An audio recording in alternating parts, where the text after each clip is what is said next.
할렐루야. 이 새벽에 함께 하신 모든 분들에게 주님의 은혜가 함께 하시길 축복합니다. 자, 오늘 38장인데요. 우리가 이제 하루를 어제 쉬었으니까 혹시 기억나시는지 모르겠는데 37장하고 38장의 이야기가 굉장히 좀 비슷합니다.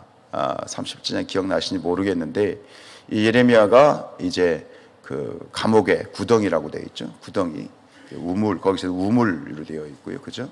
그 구덩이, 우물 같은 구덩이에 이제, 갇히게 되죠. 체포되어지게 되고, 갇히게 되고, 구금되어지게 되는데, 근데 예레미야, 그 시드기야 왕이 예레미야를 부르죠. 그래서 1대1로 독대를 한 다음에 이제 그 구덩이에서는, 그 구덩이는 안 들어가고, 이제 구덩이에 있으면 죽게 되는 거니까, 이제 시위대 뜰에, 시위대라고 하는 것은 그 친위병, 왕의 군대가 있는 그런 곳인데요. 그 시위대 뜰에 이제 이렇게 반구금되는 그런 상태로 가게 되어지는 이야기가 37장 후반들에 나왔었는데 오늘 이 38장은 온통 그 이야기로 지금 같이, 그러니까 거의 같은 이야기 같기도 하고 좀 다른 이야기 같기도 한데 이렇게 보면 저는 같은 이야기인 것 같아요. 같은 이야기. 뭐 표현상의 차이는 있지만 그래서 같은 이야기가 두 번이 반복이 되고 있는데요.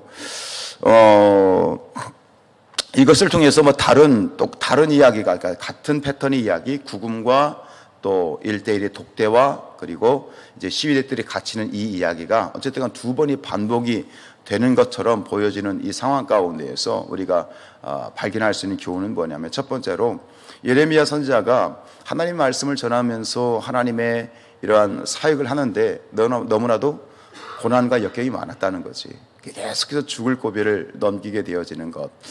근데 우리가 하나님의 일을 하다 보면 이런 일들을 많이 경험하게 되는 것이고 크고 작은 일들이 있는데 특별히 뭐 사도 바울도 그렇지 않습니까? 뭐 죽을 뻔한도 많이 하고 배가 파선하기도 하고 매도 많이 맞고 고린도 후서에 보면 그런 얘기 많이 하잖아요.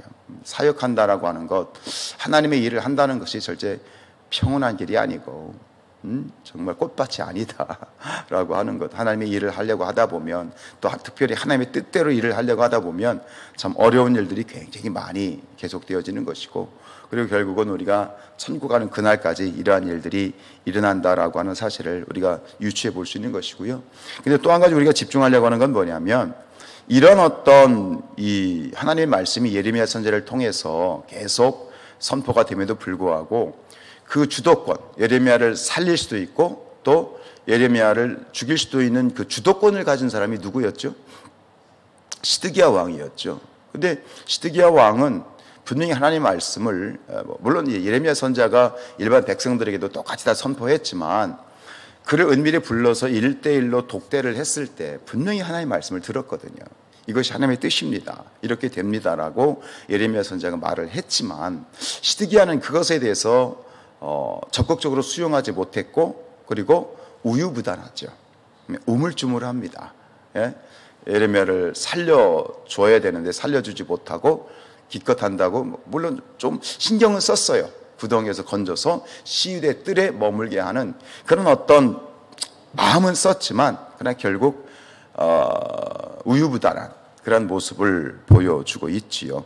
우리 1절 말씀 읽어볼게요. 마따니의 아들 스바랴와 바수울의 아들 그다랴와 셀레메의 아들 유갈과 말기야의 아들 바수울이 예레미야가 모든 백성에게 이르는 말을 들은즉 이르기를 그랬는데 여기 지금 4명의 사람들의 이름이 등장하는데 이 사람들은 모두 고관들입니다. 즉 고위급 관부들, 고위급이고요. 장관과 같은 그런 사람들인데 이 사람들이 이제 예레미야를 죽이려고 하는 거야. 예레미야를 구덩이에 집어넣고 죽이려고 사형시키려고 뭐 일을 하게 되어지는데 이 사람들이 이렇게 한 이유는 뭐냐면 이 고관들은 지금 그 친애굽의 정책을 옹호하는 자들입니다. 그러니까 지금 이 바벨론의 침공으로 나라가 위기에 닥쳤을 때 이 고관들은 저 애굽의 원조를 받아서 애굽의 도움을 받아서 이제 이 위기를 외교적으로 극복해 가려고 하는 그런 정책을 가지고 있는 사람들이에요. 그러니까 강대국의 힘을 빌려서 또 이걸 물리치고자 했던 것이죠. 그러니까 그런 입장에서 보면 이 예레미야의 이 예언, 바벨론에 행복해야 된다. 이것이 하나님의 뜻이다. 그냥 우리는 투항해야 된다라고 했을 때 그들에게는 이 상황이 전혀 어울리지 않죠. 예레미야는 우리 이 나라를 혼란에 빠뜨리게 되고 결국은 민족의 배반자라고 그렇게 낙인을 찍어버릴 수밖에 없는 그런 정치적인 이유를 가지고 있어요. 자, 이들은 고관들이에요. 왕이 뭐 정치라는 게 그렇잖아요.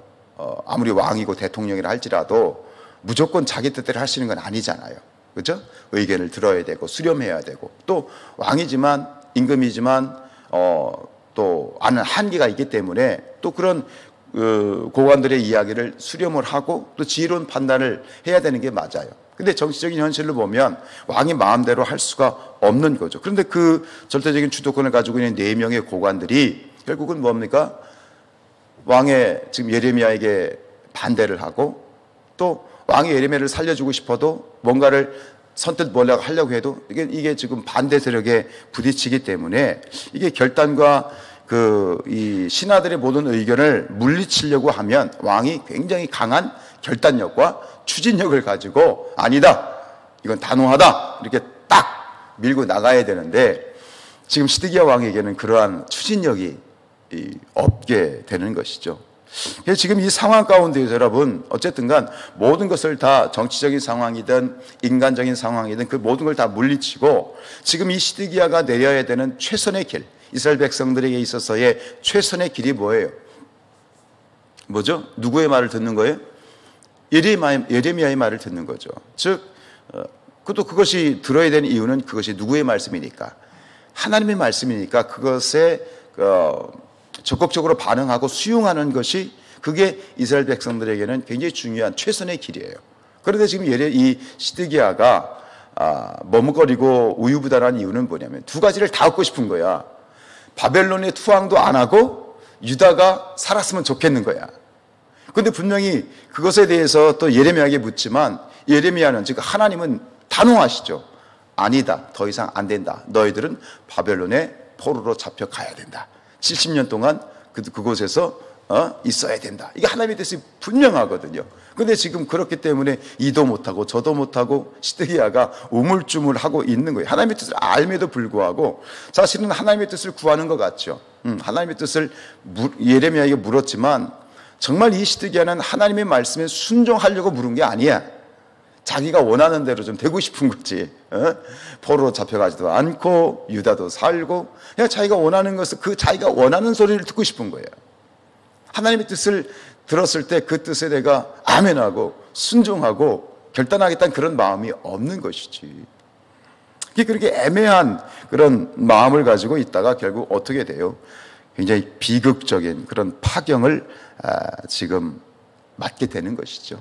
결국은 바벨론에 지금 이때로 보면 한 1, 2년 후에 결국 나라가 망하게 되고 백성들이 다 이제 포로로 잡혀가는 이런 우유부단한 뭔가 결정권을 가진 사람이 그 결정을 제대로 내리지 못함으로 말미암아 결국은 그 하나의 공동체가 정말 큰 위기로 넘어가는 이런 모습. 솔직히 저는 이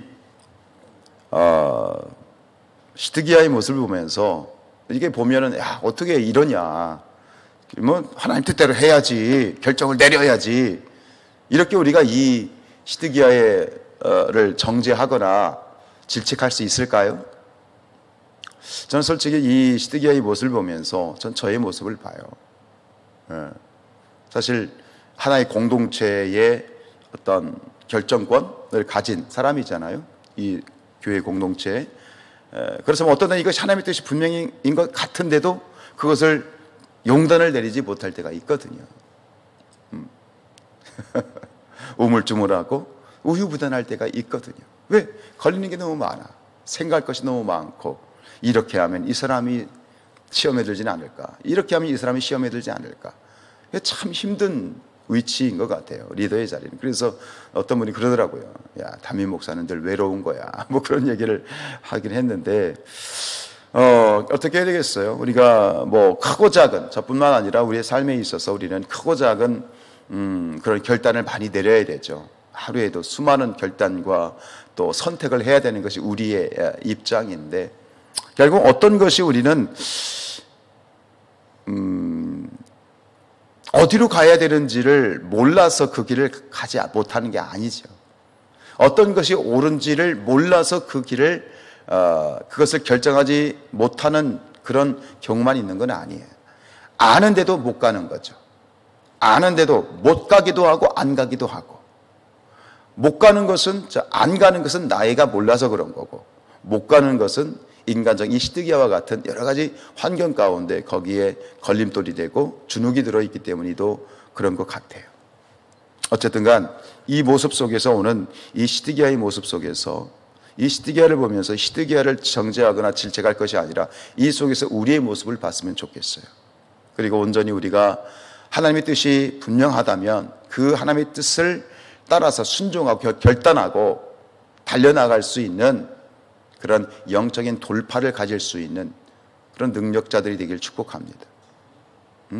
그래서 어떻게 해야 되겠어요? 기도해야죠. 하나님이 도와주셔야죠. 그래도 그 기도해야 되겠어요. 그 라이놀드 리버라고 하는 분이 있거든요. 독일 분인데 이제 이 라이놀드 리버의 기도가 있는데 전 늘 기도가 참 굉장히 마음에 와닿습니다. 이런 기도를 드렸어요. 주여, 제게 바꿀 수 없는 것들을 받아들일 수 있는 평온을 주시고 제가 바꿀 수 있는 것들을 변화시킬 수 있는 용기를 주시옵소서. 참 마음이 와닿아요. 근데 끝에 이렇게 또 기도해요. 그리고 제게 그들을 구별할 수 있는 지혜를 주시옵소서. 이는 그렇습니다. 우리가 오늘 시드기야의 모습처럼 우유부단하고 또 이렇게 우물쭈물하는 그런 어떤 미적지근한 신앙이 아니라 하나님 앞에 결단력 있는 신앙을 갖기 위해서 우리 끊임없이 하나님께 기도하고, 또 한 가지 부탁드리는 것은 담임 목사를 위해서도 기도해 주십시오. 저를 위해서 기도해 주십시오. 이 공동체를 정말 우물쭈물하고 우유부단한, 그게 저의 어떤 참 아킬레스건이기도 한데요. 그러한 자가 되지 않고 하나님의 뜻대로 결단을 내릴 수 있고 또 하나님의 뜻대로 이끌어갈 수 있는 지혜를 주옵소서. 그리고 능력을 주시고 용기를 주시고 담대함을 주옵소서. 저 부족한 종을 위해서도 기도해 주시길 바랍니다.